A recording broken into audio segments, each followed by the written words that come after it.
Guys আজকে আমার সাথে এরকমটা হবে আমি নিশ্চয় বলতে পারিনি। তাহলে চলেন আপনাদের সাথে বলা শুরু করা যাক।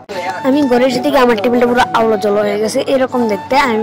তারপরে আমি কি করলাম, আমি তো সুন্দর করে মানে ঠিক করে তুকেছিলাম এটা আলো চলো করলে। তারপর শুনে এসে বললো না ভাই আমি এগুলো আলো চলো করছি। বললাম তুই কেন এইভাবে এটা আলো চলো করছিস? আমি এত কষ্ট করে এটা করলাম, আমার তুই আলো চলো করে দিলি, এটা কেন করলি তুই? তা আমি বললাম যে আমি এমনিতে করলাম।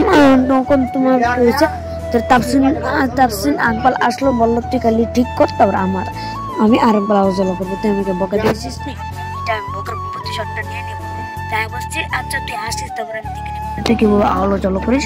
তারপর এখান থেকে আমি আমার বই খাতাগুলো দেখতে পাচ্ছেন গাইজ, আমার বই খাতাগুলো ঠিক রাখে না, সবগুলো আপনারা দেখতে পাচ্ছেন সবগুলো করছে। তাহলে চলেন আমি বই খাতাগুলো একটু গুছিয়ে নিই, তারপর আপনাদের সাথে একবার দেখা হবে।